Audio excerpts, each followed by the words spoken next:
Hi, Dr. B, Sports Psych and CMPC. Why do I even need a coach? Coaching. Why coaching? Why does it matter? Why does anyone need it? I can get all that information on my own. And you're right. In this day and age, with the access that we have to technology and resources, you can find a majority of the information, probably 99.9%. Not a mathematician, but there's not much that you and I can't find on our own. Now, you may have to know the right search phrases, the ways to do that, understand what's credible, what's reputable, what does this really mean with some of the jargon. But yes, you can get all the information on your own. Yes, there are apps for just about every single topic out there and area out there. We have nutrition coaches, strength and conditioning coaches. You have people that specialize in sleep, in hormones, in things like leadership coaching, confidence, life coaching. And those are just some quick topics off the top of my head. Those types of coaches exist because people do need them. Again, is it just because of the knowledge? Let's be honest. Some of you, yes, probably aren't quite, we'll say, motivated enough to do all the research and the work on your own. Not everybody in all these professions may be qualified, may be good at what they do, but I'm going to assume the good in people today. I'm going to assume that we have a lot of really good quality coaches out there that have done the work, that have garnered not just information in terms of what they can consume through research and speakers and things of that nature, but also the experience of your coaches is part of their knowledge base. So if you're coming to a coach just because you want to gain knowledge, then maybe you don't need a coach. What tends to get in the way is, how do I take all this information and one, sort through what's credible, or if it's all credible, if it all has solid research behind it and it's evidence-backed, what are the nuances in there? And if we get really into the weeds, what does some of this jargon mean? And is it appropriate for me? Because not every nutrition plan is going to be appropriate for every single person. Not every strength and conditioning program is going to be appropriate for every single person. If you are working with someone that just says, hey, here's the plan, this is what it is, and they give it out to all their clients, in general, I'm going to go, I would question that, because you're unique and your goals are going to be different from other people, as well as your challenges in accomplishing those goals are going to be different. So part of having a coach is having someone who, one, can quickly file through their Rolodex of information to help you sort through some of that and go, hey, based on my experience, based on the evidence that I know, based on what I know of you, because yes, you get a coach to be a subject matter expert, but you are the expert on you. So coaches take those things, put them together to help you reach that. So part of that, again, is to make sure that we're doing what's best for you based on our experience.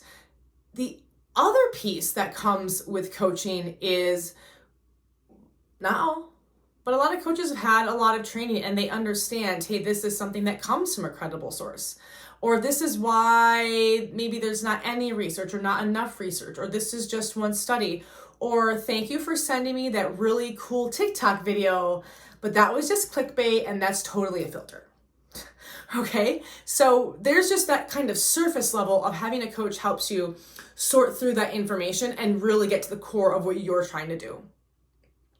Another piece that comes along with being a coach is offering that accountability and support.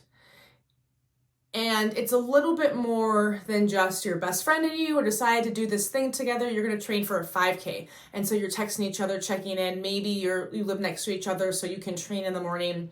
Absolutely. That's a great level of support and accountability. Now, the people you have in your life, the people that are in your support system, they probably really love you. They care about you. They want you to be successful. But part of having a coach is for that person to go, hey, I'm here to be your reality check at times and show you some tough love. What I have found in my personal experience, and it looks different depending on, of course, the individual, people struggle with that self-reflection piece. Most of what I do, a big part of what people struggle with, is focusing on what's in their control. Yep, external factors matter. External factors impact what you're doing, how you do it, and etc. But at the end of the day, again, in general, there may be some one-off things in specific. So keep in mind, we're talking about in general, no outstanding life things happening or even health issues happening, okay? But in general, most of the time, it's you getting in the way of you, whether you realize that or not. And that's hard to hear, because I don't want to be the reason why I'm not where I want to be. I want it to be that person's fault or that thing's fault or this other weird thing that I Googled that maybe could be a thing, even though it's in 0.01% of the population. It is really hard to take a look at yourself and go, yeah, I am not actually doing all the things I can.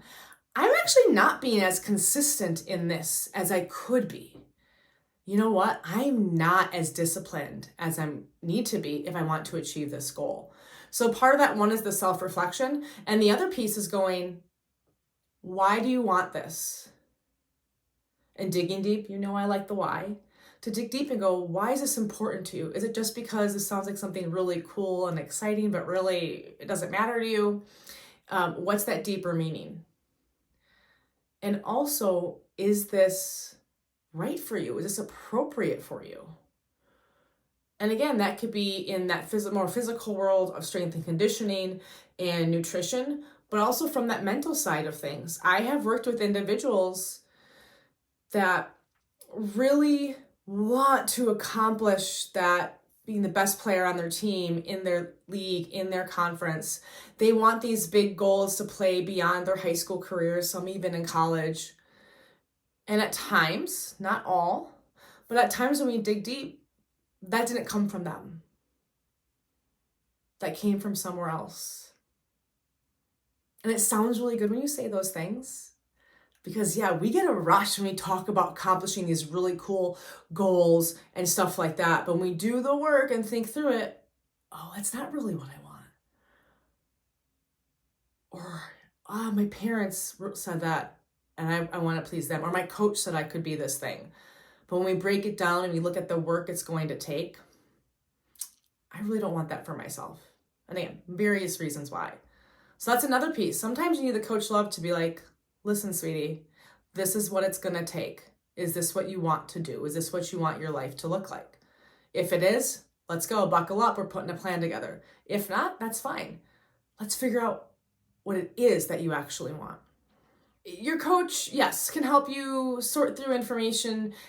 But if you're going, I just want to hire a coach for knowledge, I think that's great. I think if you know yourself well enough to say, I don't want to sort through all that. I don't want to learn the skills to be able to determine, is this credible? Is this not? Is this appropriate for me? Because sometimes people go, hey, it is way more efficient for me to hire someone to help me sort through this than do this work on my own. Absolutely. Also, I think it's going to be really challenging to do that self-reflection. That's the hard work. That's what's tough, is to dig deep and to do that on your own. And again, some people are great at it. Some people are really good at doing that work on their own. That's not everybody. And again, there is a reason why there are so many different types of coaches out there, because we all need a little bit of help, a little bit of support in different areas. And it can be really confusing to navigate that. So your coach can be a really good guide. And the last piece, and this, again, things are way more everything's always more nuanced, right? But speaking in generalities, your coach is going to be an advocate for you. And what I mean by that is my duty, and we're going to get more specifically into what it means into being a CMPC. But my duty is not just to make sure you reach your goal, but to make sure we're doing it in a safe and sustainable way, in a positive way. And that doesn't mean, woohoo, you're so great.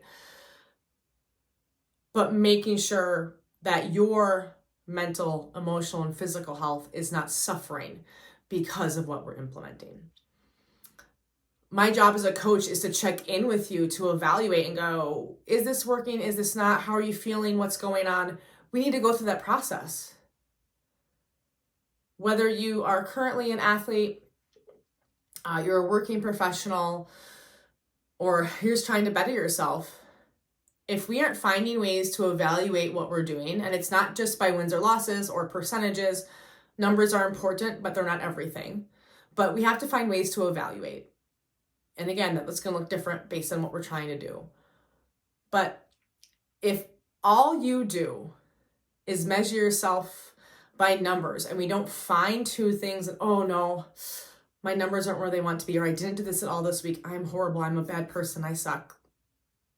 You need someone to help navigate that as well. It's not just being an advocate in terms of you going out into the world, but being an advocate for yourself. I just had a consult yesterday, and this athlete asked her what her 3 top strengths were, and one of the strengths was she's a good teammate. And when I asked her what that meant, she goes, I'm the person that picks people up and I cheer them on.